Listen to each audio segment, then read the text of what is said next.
Here we are. How you doing? Doing good. How you holding up, man?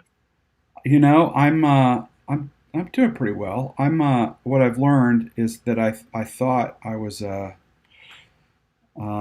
lifelong introvert, and it turns out that I have this huge itch to get outside. You know. I think that happens to the best of us. So I've always been an extrovert, so I don't mind being around people, but being around my wife because my wife is actually the introvert in our relationship. I've now become an omnivert, so I have my moments when I want to go outside and be free, but I also will have my moments when I just want to stick to myself. So Oh, sure. um, you're probably becoming that. So Yeah, I have this itch to just see people. I do have to go out twice a week to grab food and stuff, and so I've been cheating a little bit and visiting Patrick Leclerc at Leclerc's General Store, and I buy either a bag of coffee or a bottle of wine, and that's how I that's how I make things work. But hey, everybody, this is L.J. Bowens over here, and I'm Jeremy. I'm the artistic director of Sweet Tea Shakespeare. L.J. is a local genius. He wow, does. appreciate You're that. welcome. You're welcome. He does spoken word and lots of other things, and so we're talking to him today. And while we're talking, you're welcome to shoot us a message, and we'll just fold it into the conversation. But let us know you're here by sharing the post, liking it. We're on Facebook, our Facebook page. We're in our Facebook group, which is called Sweet Tea Shakespeare Community, and you should join that because a lot of behind the scenes stuff and perks and all that kind of thing are happening. We're also live on the YouTube, which I think is always an exciting and wonderful time. So you could check out the YouTube. And let's see, where else are we? We're on the Twitter as well. We're on Periscope on Twitter. So if you want to, just hop on all those platforms and just share us away. We would love that. And we're here just today to kind of talk about art, LJ, COVID, whatever else you all out there in the universe want to talk about. So we'd love to hear from you. So, what you up to these days? Wow. I'm up to a lot, actually. So the crazy thing, and I'm glad you brought up COVID, because I think this is something we as artists have not really talked about too much, nor have I Mm-hmm. seen too many people like bring it up as far as like in a conversation as this. So like with me, for instance, I'll go ahead and let you know right now. So it's been it's been a blessing in disguise, actually. What I mean by that is, as a part time, aside from doing art as a part time, I actually work with the Boys and Girls Club in Cumberland County. So when the news hit about COVID and when they shut down the schools, of course, that shut down all our business operations and everything for Boys and Girls Club. So I've been temporarily laid off since Mm. March. I believe March 13th or March 14th was when my last day of work technically was. So me and my wife, we kind of were talking about it. So we were wondering what's going to be the next best thing and trying to get by. But she was like, well, this is the time where you need to just sit back and actually take care of all your art because you always said you didn't have time to take care of everything. So take this time while you have the time to knock out any and everything you need to get done. And that's kind of what I've been doing. For me personally, I've just been getting back on a book that I need to finish, which I just finished doing the book as far as putting together the manuscript and everything.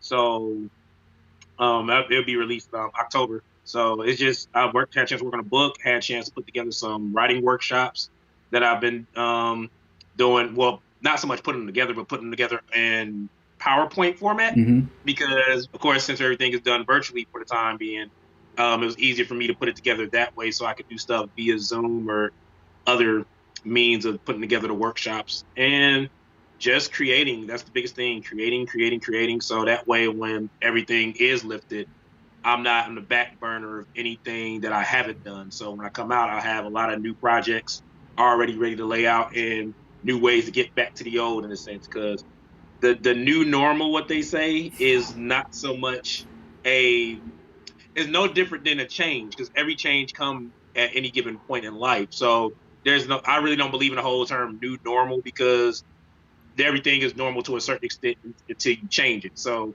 this is basically just your change came a lot sooner than what you thought. So that's Yeah. how I've been taking everything. Yeah, and I mean, for me, I've sort of been the same way. I think there were a few weeks there of sort of shock. Oh my gosh, what do we do? What do I do? Like I had my calendar was full of all this creative stuff, putting on plays and all kinds of other things, and then all that calendar got cleared out, and I'm like, what do I do? I can't do what I'm used to, and so what do I do? And it was just kind of shock and a lot of sadness too, I think. And then in the last few weeks, I've sort of, I don't know, caught the spark again, and I think I'm working like you with a lot of things kind of churning about what life will look like for the next little while, whether it's a few months or a few years, but how we're going to have to make this work. Those of us who kind of live in the live performance and in-person world, which I know you do, tell me a Yeah. little bit about that work, sort of pre-COVID, and now what you're thinking it's going to turn into in this not new normal. Yeah, definitely. So pre-work for me was, I'm a jack of all trades basically, but the main thing everybody knows me for is being a poet, spoken word artist, and a lot of the stuff that I do normally deals with me performing on stage, and giving creative writing workshops to colleges, nonprofit organizations, and individual things, along with that as well. So for me, the way it was before all this happened was we have an event Obviously, with check out the YouTube. we have two events that we do here in Fayetteville that we host every first Friday and every second Friday, along with a big poetry festival that our nonprofit put together called the Southeast Regional North Carolina Poetry Festival, which happens every April. So normally around this time, we're really getting things raring to go in order to do those things. Mm-hmm. But with COVID-19, of course, coming around, it literally put a shutdown on everything because we don't own our own space. And even if we did own our own space, stuff still couldn't happen because with the guidelines of you can't have no more than 10 people in a gathering of no more than 10 people, and restaurants and bars being closed down, it's hard to do those things. So what we've been doing during COVID-19 is one event we can't do because of the what's the term I want to use, the layout of it, basically because it's an open discussion. And I know with how Facebook is with all the people you know, depending on certain questions you ask, some people may take it to a certain way that it doesn't need to go. So we kind of put that one on hold until we start back up because that way we can moderate it better. But our Art Meets Life event, we've been having it going since this all happened via Facebook Live, and it's been good. We've been having a lot of people come call in or get on from across the country wanting to take a part. We've been having some award-winning spoken word artists join in as well, being features. And as far as like the workshop aspect, I've partnered with Wounded Warrior Project for a 3-month project that we're doing with the vets there because I myself am a Army veteran and I'm also a Wounded Warrior alumni. So we had a chance to partner up, and we've been working together for 2 years. But this was the first time we can legitimately sit down and actually do something kind of more consistently after when we were doing workshops, we were doing it quarterly. So it'd be like Mm-hmm. 4 a year. But as with now, we have like almost an 8 week rollout that we're doing for the time being to help with vets that can't travel up here in the region. And now they can just do it from the comfort of their own home. So that's what I've been working on as far as like COVID-19 wise. So, but what I'm worried about, what now the worry comes from, and forgive me if I'm ranting. So, No, please. the worry comes from, and it's funny you mention that because I actually just had a conversation with one of my friends in Charlotte, not too long ago. About what's everybody going to do? Because when this lifts, what's the next step? Have people been putting together like contingencies for um, doing their events once this is all over? And some people don't know what they're going to do. I know with me, we've already kind of started a few new events virtually, so we're going to keep those going. As far as Art Meets Life is concerned, we're still partnered with Sweet Palette in downtown Fayetteville, so that's what we normally do our event with.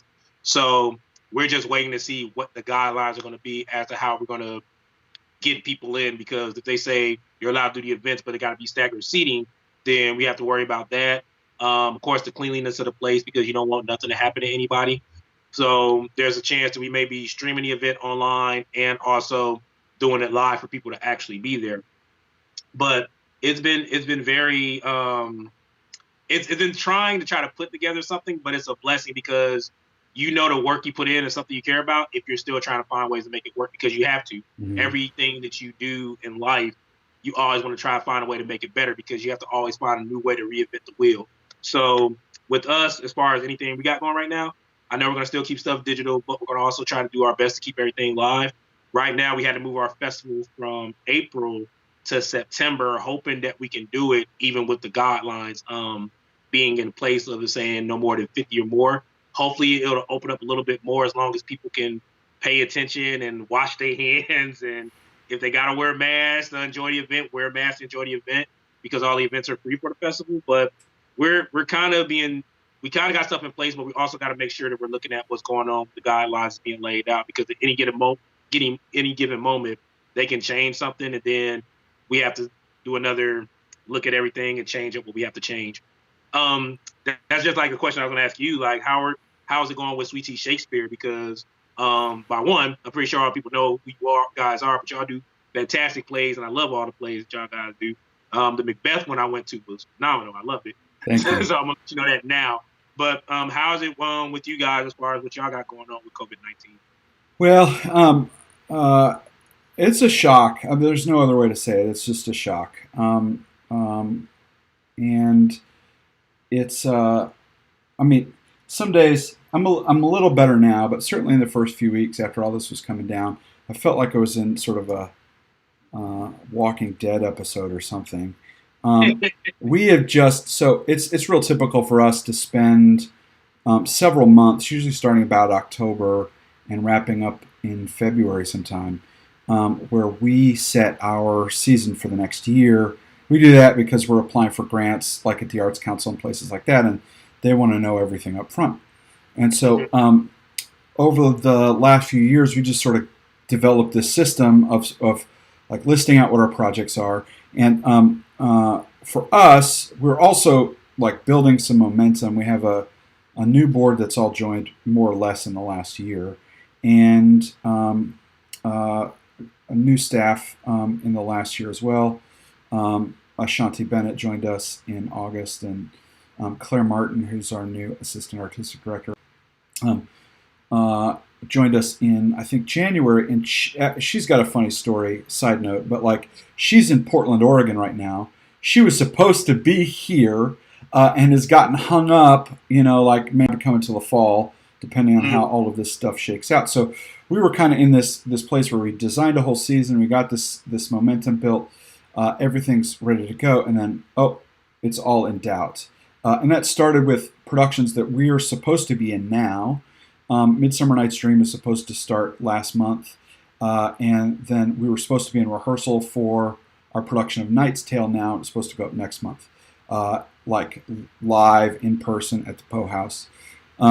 We just this week have announced that Midsummer is being pushed to next year, the live in person production, and instead our cast last night and tonight are recording a podcast version that we'll release in a few weeks. Knight's Tale is a bit of a different story. There were some folks who, for health reasons, kind of needed to move on from the project, but there are a few, I think about 8 actors and a couple of musicians who are going to kind of linger on. We're going to put the play together. We've started rehearsals a little bit, but by the end of this month it should be ready to go, and we'll film it. And then as dates become available and as venues become available, we may take it there. And because I think something you said is really important, we're happy in the things that we can to move to the digital space with stuff like this. I mean, you can do a podcast, but it's much harder to do a production because you have to honor all the social distancing stuff in rehearsal too. Actors can't touch each other. They can't sword fight. They can't kiss. There are all these things that they can't do. And so it really changes the work with a group of people. And a lot of other theater companies I've been paying attention to are just solving that problem maybe by going to 1 and 2 person shows. And Sweet Tea is sort of built on this whole other community model. And so we're trying to sort through that out, sort that out as best we can. Doing some stuff digitally now, but also we want to be on the leading edge to the extent that it's safe for when things Yes. do come back. If there's a room that we can get 15 people in and that's it, and we enjoy a play that way, we're okay with that for a while. And then if it becomes 30 or if it becomes 50, we're okay with that for a while. And so, but we want to be in that mix, and we think we're really well suited for that. I mean, we sort of joke that a Sweet Tea play is like something that happens in your living room anyway. So we're sort of built for that intimacy, and looking forward to a time sometime when we can do this giant season we put together for next year, and we'll see if it all ends up online or if some of it happens in person, and we're just being flexible kind of day by day. Yeah, definitely understand that. It's funny you mentioned that. Like, I'm laughing when you said like the actors can't touch or kiss or do sword fights. So I was like thinking, because I was like, well, you should talk to WWE, World Wrestling That's right. Entertainment. They definitely are doing their wrestling with all this stuff happening. They Yeah, do not spray each other with Lysol first or something. Yeah. whatsoever. So, but yeah, man. I mean, like I said, it's just I'm hoping that there's a light at the end of all this. And like I said, I try to tell myself every day to put up something for artists that I know, because I mean, regardless of being like a spoken word artist, and being a motivational speaker and everything like that, it's very important that for all artists, like, do not take this as the moment to like be too much in a cocoon. And I'm not saying like a cocoon like a positive one where you're being creative, but like bringing in self doubt. And if anybody's listening, check on your folks, if you haven't heard from them, because this is one of those things where mental health plays a very, very strong part in what can happen to somebody, especially if they lost their job. But I try to tell all artists, just take this time to be creative. Like, everything you need to do it now, because like this, it's funny to say this, but this is the time more than any to jump on promoting yourself, doing everything you need to do. I have numerous friends across the country right now doing like virtual open mics, whether it be on Facebook, whether it be on Zoom, whether it be on Instagram Live. And they're always getting on there, just showing their face and doing poems or doing songs, and they're taking that time to capitalize on it. Like, hey, if you guys like what you heard, follow me here or do this or do that.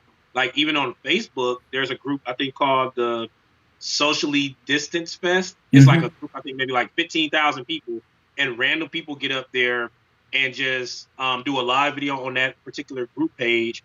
And so many people tune in and they say, hey, because we're also another artist that's out of work because of COVID, we're going to bring you a live show here.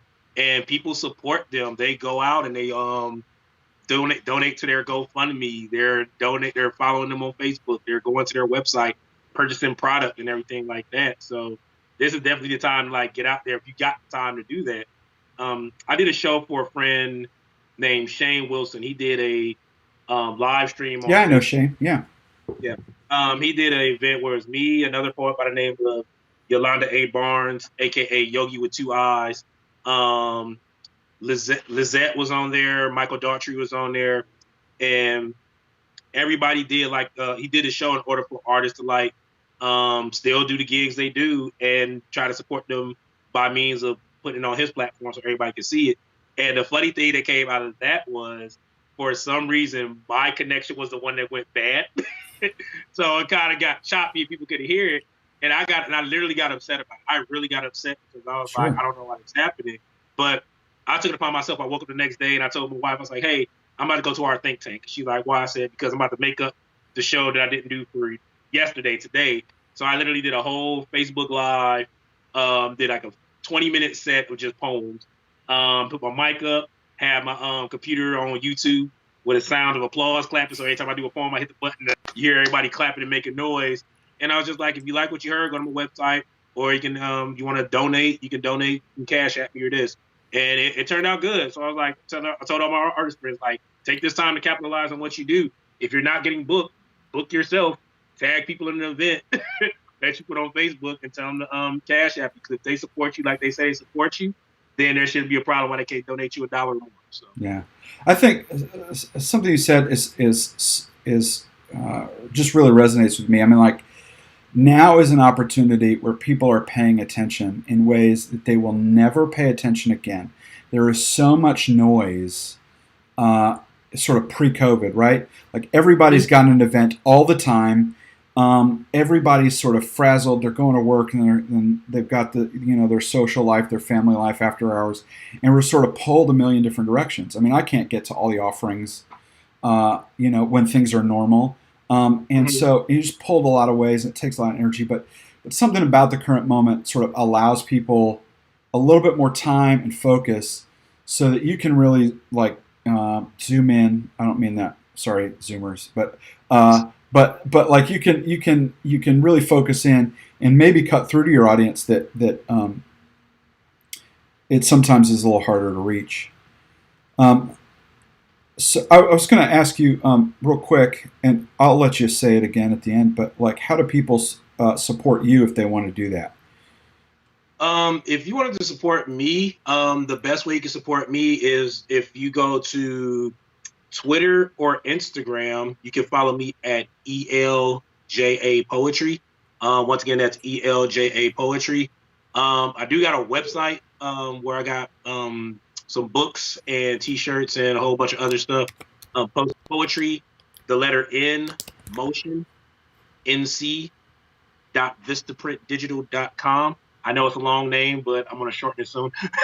But it's once again poetry. Then after that, the letter N, motion, NC vistaprintdigital.com. And that's the best way to support me. Other than that, I mean, if you see some stuff on Facebook that we're doing, come out, support it, rock out with us, have fun, tell your friends, share the events. Mm-hmm. We do got an event actually coming up very soon, actually tomorrow, that we started, which is very random. It's called the Ninja, the Nerd, and the Nubian. It is literally just me and two of my friends from Jacksonville, Florida, both award-winning spoken word artists and artists in general by the name of Ebony Payne and Moses West. We was having a debate when they came down to actually feature in March, just talking about nerd stuff in movies, comic books, anime, a little bit of literature, stuff like that. So he's like, you know what, we should just do a whole show just bringing up questions and debating them and bringing the people along with us and get their thoughts as well. So we started up the show. We just did like a pilot episode just to see if anybody would like it. But everybody was like, when's the next one? So he was like, you know what, let's go ahead and make this a monthly thing. So we're bringing in our first guest tomorrow by the name of Grayson the Great. I met him back when he was 9 at a Comic-Con event that I was at when I hosted a panel. And when I tell you that this young man knows like everything dealing with Marvel comics, he literally knows Marvel comics like the back of his hand. Like it's awesome. He's actually 14 now, and he has a not a website, but a YouTube channel called Grayson Talks Everything. And he's been being on panels, getting big with his blog. But I wanted to bring him in as our first guest, just so we can bring him into conversations, and then also everybody get to know him for what he does. And we got a ton of great people from country that we're lining up to bring in as well. So that's one of the big events that we started. And then, of course, our first Friday event, which is Art Meets Life, we'll be doing that the first Friday in June, and we're bringing in spoken word artist, award-winning traveling artist, Icon out of New Orleans. So she'll be our feature for that. But yeah, that's the best way to support the shows if you see them, and follow me on Instagram and Twitter. Cool. ELJ. So I have a question. Spoken word poet. We are a company built around a different poet. He's long dead. But I wonder what if you met Shakespeare at a poetry slam, what you two would talk about.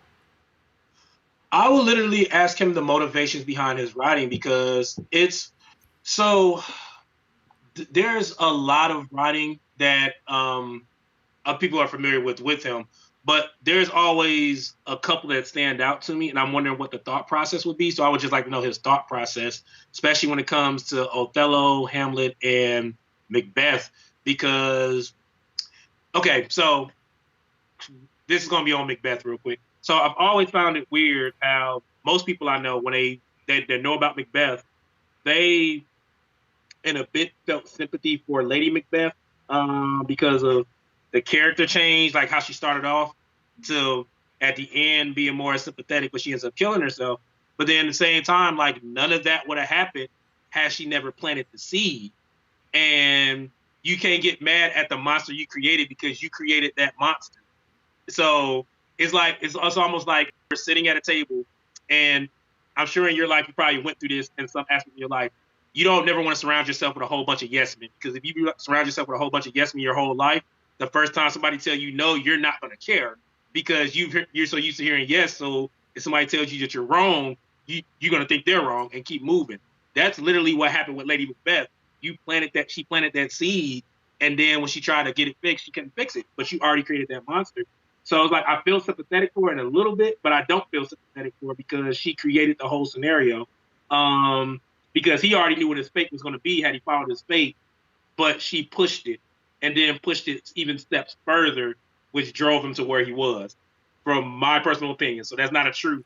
That's just an LJ personal opinion. I love it. But, I love it. I but love yeah, that play. I played Mr. Mac several years ago at the Gilbert Theater, and Wallace Quaintance played Lady Mac, and that was about the most fun I've ever had on a stage. I love that play. But I do think it is people who sort of understand up here what they're getting into, and then end up paying for it down here as the play goes on. And oh gosh, yeah. I haven't seen the Michael Fassbender version yet. I need to sit and see it because I heard a little bit of mix, but I just want to see it just because I know the type of character actor he is, so I want to actually see his version of it. yeah, I Which saw I saw it at they showed it a weekend or two at the Cameo. This was, I don't know, however many years ago, I'm at. and I saw it there, and it's it's really different. It's not what I expected. I went in thinking I'm going to get a sort of straight Shakespeare, and it's not that. It's got an art film influence, and it's very it's got some kind of David Lynch influences, kind of creepy, and there's it sort of they got some effects in it that are sort of trippy, and it's definitely something that can like linger with you as excuse me, a hallucination. Mhm. Um, but yeah, I'm interested to see what you think when you see it. Oh yeah, I will definitely reach out to you once I get a chance to watch it Yeah, because I yeah. do want to see.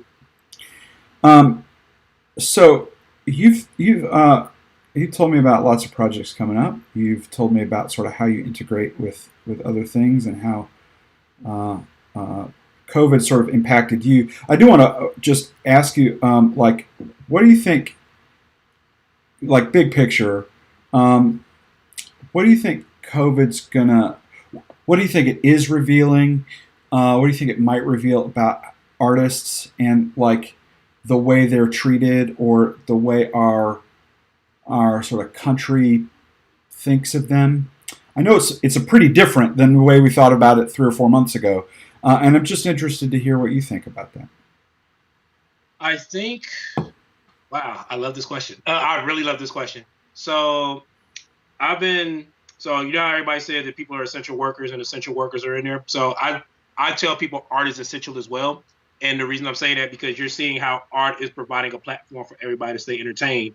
Netflix is art because you have people that are doing dramas and movies and they're putting that content out there every day, just like anime, just like cartoons. New video games is coming out is art in its own way because the people have to put those things together. Um, Two producers decided to have a beat battle during the COVID-19 by the name of Swiss Beats and Timbaland. And they decided to make this platform called Versus, where now almost every other week there's artists getting together and battling each other, having the best 20 songs they ever done on IG. Like they did one for Jill Scott and Erica Badu that at one given point it drew in Hmm. 757,000 people on Instagram, all for the culture and for the love of art. So I think art is getting more appreciated now. The only thing I wonder about is when this all ends, what's going to happen then? Because there's a lot of people, even to this day, and we both can sit here and we both can agree to this. We try to put the product out what we do because it's our passion. Our art is what we love. And we love bringing that sort of entertainment to people, not only because it's entertainment, but you also get it edified from it as well, and you get it educated.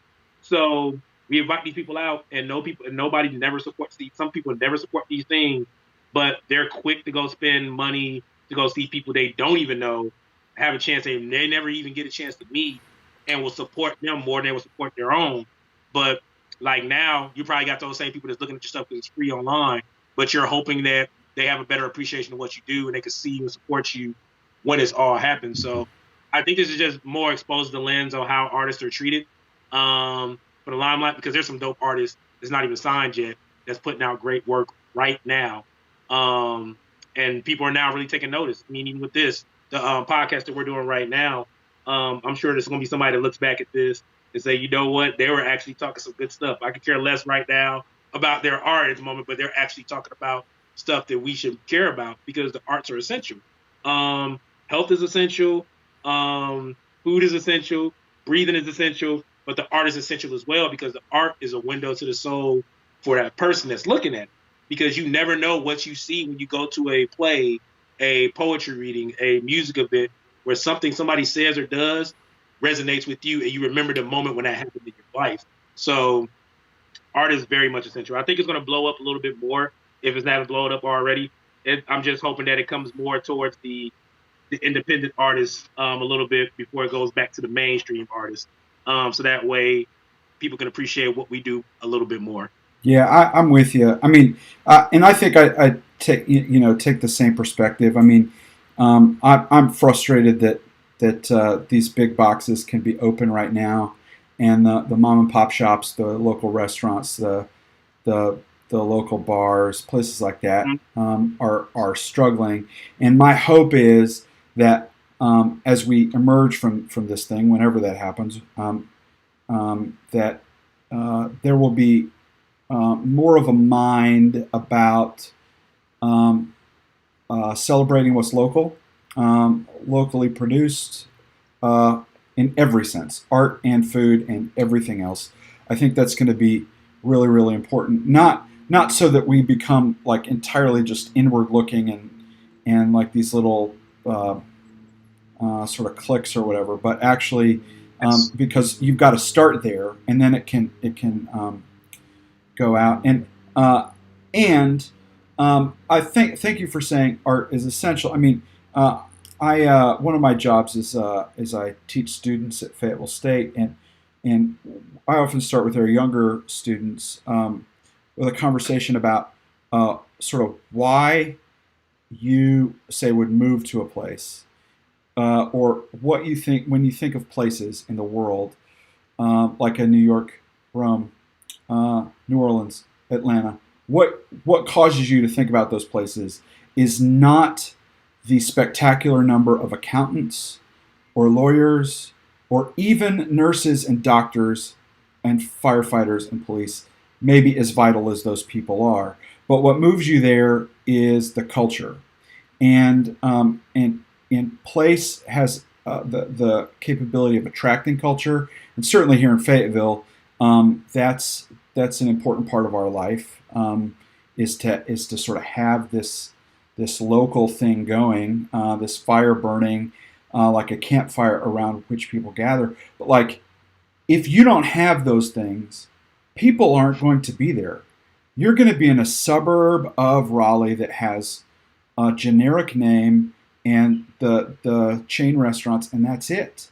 But like, it's going to have no personality, and artists are. That's what their essence is. I think I just lost LJ. Are you back? Hey, you're back. Oh, I think I just. Oh, that's okay. Good. I'm glad I didn't lose you. Good. I was like, I may have to cover. Yeah, I think of course we're essential. Claire, our artistic director, is piping in the comments, and I'm gonna just add her to the screen here real quick. Yeah, she says art needs to speak to our world today, to be part of the conversations that move us forward. And I think that's exactly right. Because here's the thing. The people who are thinking about what life is going to be like next, in a year, in 2 years, or whenever we emerge from the COVID stuff. The people who are doing that are people with imagination. And it's folks like poets and actors who are the ones that have been trained to sort of cultivate that imagination, to play out those scenarios about, okay, what's it like to get an audience into this space and keep them safe?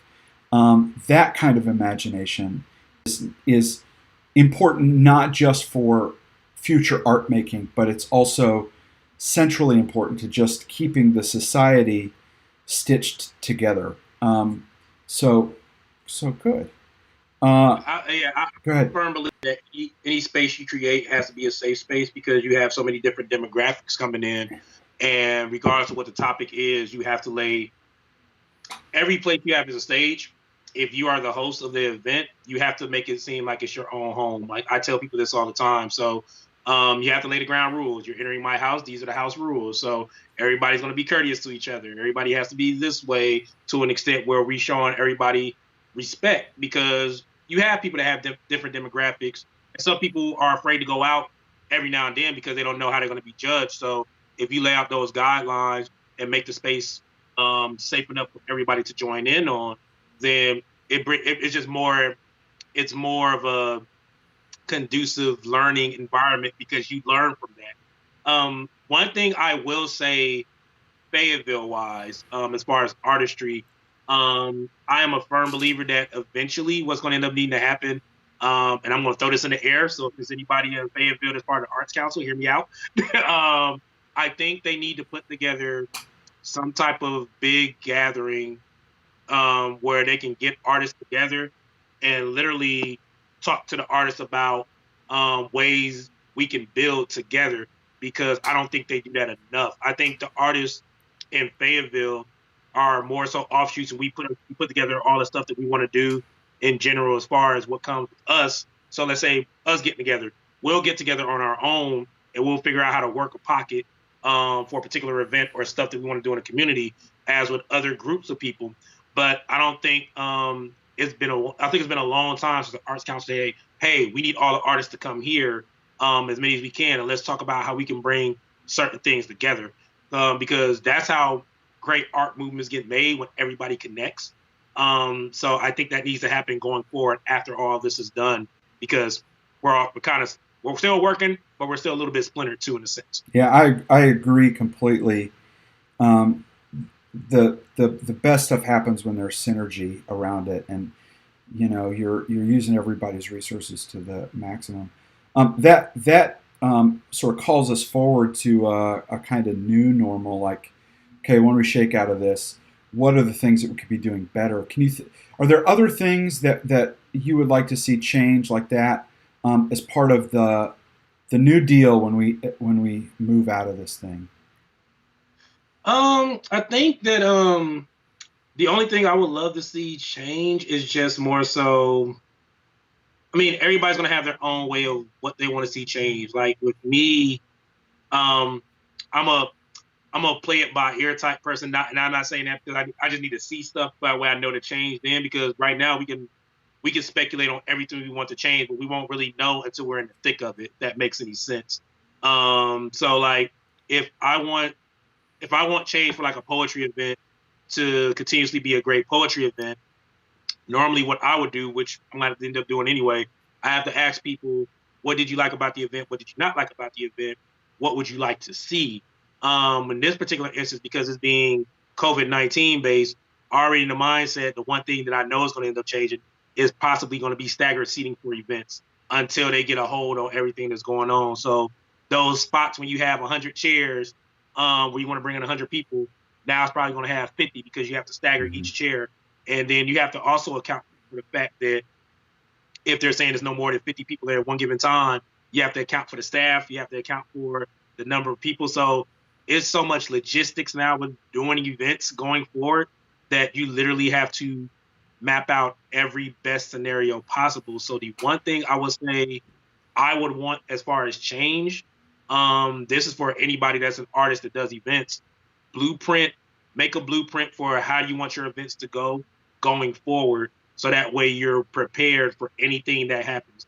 Some things you can't help because it's the nature of the beast. Whatever happens at a given moment, you may not have an answer for it. But if at least if you know like the certain scenarios of what you're going to go into, that would be the next best thing. Because sometimes you go into events and doing certain stuff with the same mindset, and now we have to change that. This is literally COVID-19, literally for the artists, has made us have to think of new ways to reinvent ourselves as artists and also as entrepreneurs. So you have to find ways in order to make those things still be effective, but also make sure it's not going to be a burden either. Because you, one thing you don't want is your numbers getting miscued as far as people you want to bring in because of the whole COVID, and you get discouraged. But the other thing is you don't want to lose the feeling that you give all your events. So you have to keep that same energy when you give out the events. It's just going to be on a smaller scale until they get everything handled. Yeah, and I would just add to that for all our politicians listening, or those folks out there who want to contact their politicians. Um, what this moment calls for is enormous federal funding of our artists. There was some good stuff in the legislation early on to make sure that contractors and others are sort of eligible for unemployment, at least temporarily.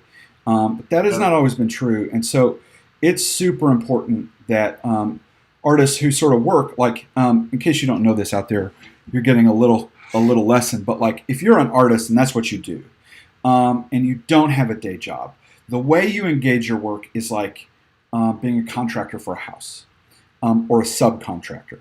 So like there are people like we call them producers and other things who work at the top. They're like the general contractor making sure everything comes together. But everybody else, actors, spoken word artists, directors, musicians, they're all subcontractors. Every one of them. They're also entrepreneurs because chances are they're running themselves like a small business. But like, imagine if like we stopped building houses, how many people would be out of work? It would be all those subcontractors who don't really work for anybody except themselves. They're hired in, and so it's super important that as we move forward, whether that be at the local level like the Arts Council, or just collective groups of artists, or nationally, that there is support for those kinds of folks, like from a living wage perspective. And also, it's super important, I think. So the last time our country sort of dealt with this magnitude of sort of downturn and impact on artists, the government created this thing. It's famous in the theater world called the Federal Theater Project, where they took all these folks who'd been carpenters and plumbers and electricians and other things and couldn't work and put them in the theater because theater has all those jobs available for folks. And so I just say that it is time for Federal Theater Project 2.0, where we're putting, and it's not just theater people, it's all artists, putting them to work because there is work to be done. Now is a time we could be painting murals. Now is a time where we could be livening up dead corners of downtowns, socially distant. There's a violin playing over there. There's spoken word happening over there. And it would be a way that local communities, local government could be really supporting artists at this time. And it'd all be digitized too. But I think it's time for some big thinking. Yeah, I agree. I definitely agree. It's like I said, it's so crazy just seeing how this world's being artistically. But I'm hoping that a lot of my friends don't fall, and people I know fall off because of the art. I can say that there are people that's definitely still staying busy. One good, very good friend of mine, by the name of Tony Todd. If people don't know who Tony Todd is, he's the person that played Candyman. He's the person that's been in Final Destination as the coroner in Star Trek. Been a lot of things, but one thing with him is that he stays busy. We were just talking a couple of days ago, just catching up, and I was like, "How's everything going on with COVID?" And he's like, "I'm doing good. I'm doing voiceover work, and they're filming a movie. I can't say what movie, but he's filming a movie where it's like a two-man crew, like two people come in for a little bit, and then they'll film their scene.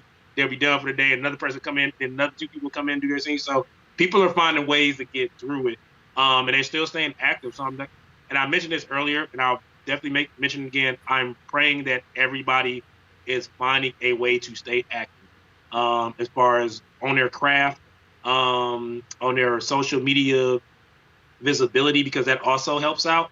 If this is the time to get on your social media and your phone and like play on YouTube and Instagram and Twitter and Facebook, this is the best time to do all that stuff and put the money behind your business and your art. Pay for a paid advertisement, only costs $10. Stretch it out for a couple of days and make yourself visible so people can see the art that you have in order to keep active until this blows over. So I'm going to invite our audience on the socials to send us a couple questions if they have them. And so while we're waiting for those to roll in, if they do, I will ask you one more question, which is, Yes. what moves you?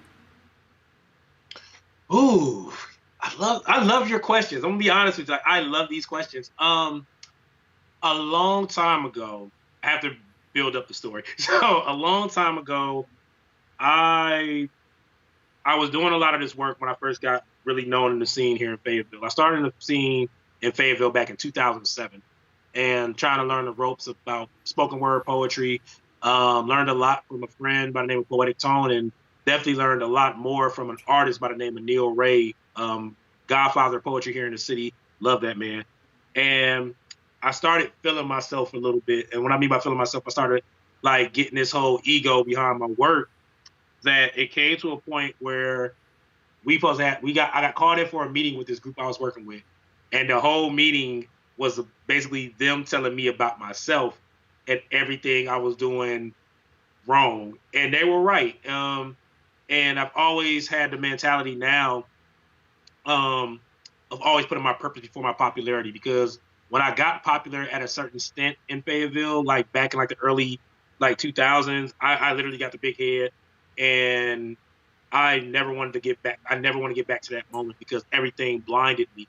So the big thing that I always do now is I tell people purpose over popularity. Every time I put up a post, I say purpose over popularity, because the popularity should not eclipse the reason of why you do what you do in the first place. The purpose is always the main thing of why you do it. Your purpose for the art is to make sure people are Sweet Tea Shakespeare. Not saying that this is the guideline for it, but let's say the purpose for Sweet Tea Shakespeare is not only to make sure that y'all are getting money to be funded to keep the project going, but the main purpose is to get people educated on the works of William Shakespeare, and also put y'all twist on it to make it popular for people to see the kind of work he did. Then that's y'all purpose, and that purpose fits because y'all do a great job at getting people to understand Shakespeare, even if people don't never knew about that. But that's like, it seemed like that would be the purpose. So it's basically like I said, the whole thing, purpose over popularity. So that's my whole mindset. If I'm writing a poem, if I'm performing, the purpose is to always make sure I'm entertaining, but more so edifying people more than not entertaining. And that's what moves me. That's what moves me all do all the work that I do, to do my best to get back to the community, whether it's seen or unseen, and just do my best to just live in the purpose of why I feel that God put me here. So that's what moves me daily. I'm glad to hear it. I'm glad to hear it. We have some questions coming in. I will. Someone who I think is a mutual acquaintance, Lavinia Jackson. Hey, Lavinia. Yeah, she wants to know when we will collaborate soon. And I should say we have collaborated. So we did, and the place to listen to that, if you can get on Spotify or Anchor, like basically anywhere you can find a podcast that is not Apple, we're still working on that.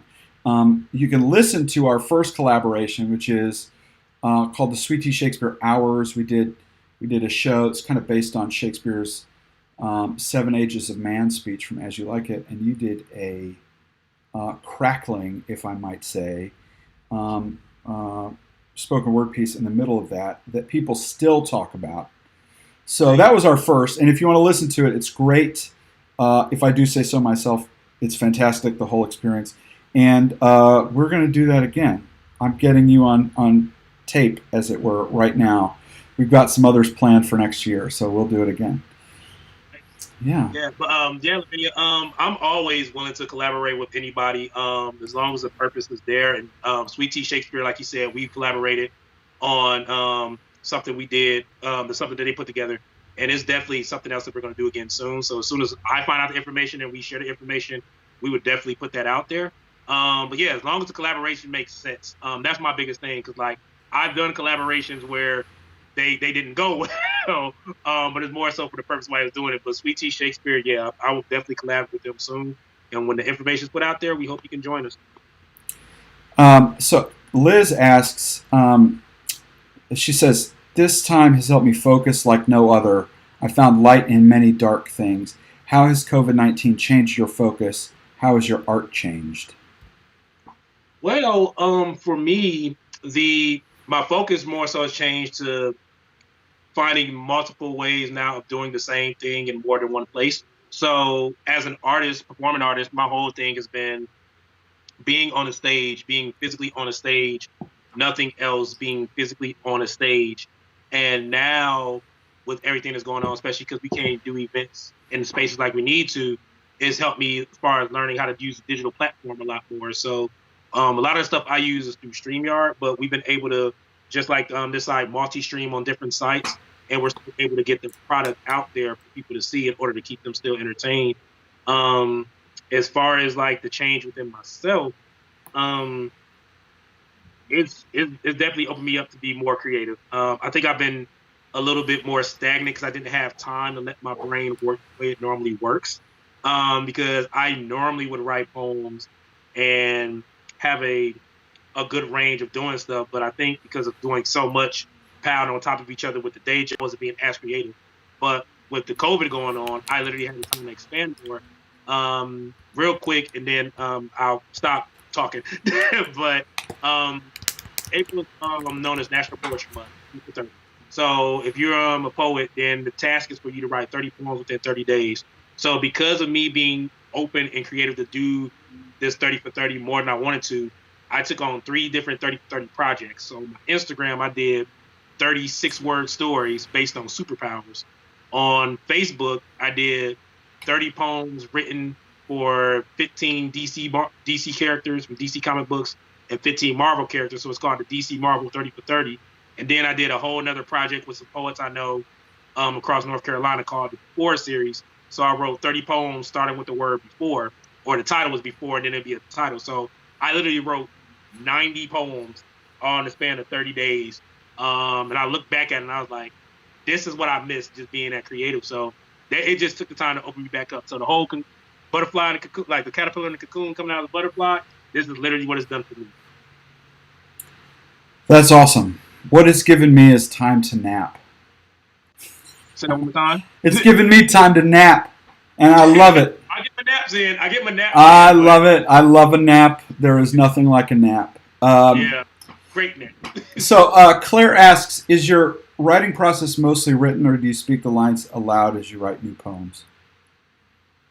Ooh, so it's a little bit of both. I speak it. I'll write first, and then I'll speak it out loud because sometimes I think faster than I write, and then sometimes I'll look back at it when I read it, and then I'm like, oh, that's not what I meant. But as far as the writing process itself, it's mostly written because I want to get the thoughts out there, and then if there's a line that sticks out, I'll probably speak that line out first before writing it. So mostly it's written. It's only a few times where I'll base a poem off of saying something out loud. And to go a step further, most of my best poems came from dreaming. And it's weird saying that because sometimes a dream is a dream, but I've had a thought about having reoccurring dreams, and reoccurring dreams mean something, or reoccurring instances mean something. So, for example, when we first started this interview podcast today, I had told you about a book that I finally got done that released in October. So the whole book is literally based off of 310 because for like a month straight, I literally was waking up at 3:10 in the morning each night. And like my wife one day was like, "What's wrong?" And I was like, "I keep waking up at the same time." And she's like, "Well, maybe you need to find out what that means."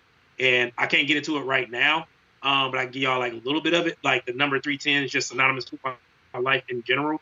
310 is like angel numbers, and I'm not gonna get into all the whole angel numbers and symbology, but 310 is basically my oldest son was born on July 3rd.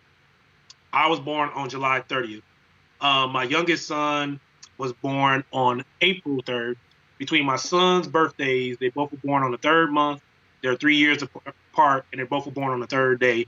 Number 7 was the number for my basketball jersey when I was in high school. The month of July, it's stuff. That's why I said I Mm-hmm. could go into it so many times, but just reoccurrence like that. So I literally based all my thoughts for that particular project on 310. And crazy enough, the book is basically poems written around life hacks. So it starts off with a life hack, and then there's a poem that is like kind of written around it. So yeah, That's cool. hope that answers your question, Claire. Well, thank you, and thanks to everybody who asked questions. We're going to do, I mean, you can come on anytime. This is like the first one of these I've done with someone outside of our company. So we think we're going to have more as long as we have time, and we have plenty of time these days. You should. I will say this: you should do more, and even when this is over, you should still keep them going because the aspect of what you're doing with this, it opens up so much more than just the art. It opens up the daily conversation, which is people in different platforms, and I think you should keep this going. I am recommending that you keep this going. All right. Very good. Well, I want to say just a couple words of thanks. First to Ashanti Bennett, who's our general manager, who helps coordinate all of this, helps to get the word out and all of the details. So thank you, Ashanti. I also want to say those of you who are out there listening that there's a way to support Sweet Tea Shakespeare continue this work. I will just be totally frank with you. Those 2 shows that I mentioned earlier were to have brought in tens of thousands of dollars for us. And we're not getting any of that income for the foreseeable future. And we still are trying to pay our artists that work with us something. And so if you would, for $5 a month and on up to 500, just hop on Patreon. It's patreon.com/Sweet Tea Shakes. I'm going to put it on the screen in just a minute. But you can log on to that. Patreon is spelled funnily, but some people know what it is. It's gotten more popular. I'm just going to pop it on the screen real quick. Patreon.com/Sweet Tea Shakes. Just make a monthly pledge. There are some perks, like we have a behind the scenes podcast that comes out every week. That's usually me and Claire and Jesse and some artists that we've got working with us. Just sort of talking about things on the Sweet Tea side, some work that we're doing. But we're going to be doing that. We're going to be doing some more of these. We're going to be doing podcast releases of shows and all kinds of things. Plenty of value coming back to you for that $5 a month or more. So please help us out there. It would mean a lot to the organization. It would mean a lot to the artists that work with us. And I just want to remind everybody that if you want to support LJ, his @ sign for Instagram and the Twitter is on the screen, so you can support him there. And just reach out to him, and he'll get you connected with all of the ways to keep him supported, both from a content perspective and from a dollars perspective, because it sometimes comes down to that too. Unfortunately, it does, but fortunately, it still helps. So. Yes. Well, I thank you, sir. Let's find out another time to do this again, and then folks can look forward to seeing you on a Sweet Tea stage or screen, whichever the case may be, in the coming few months. I am certain.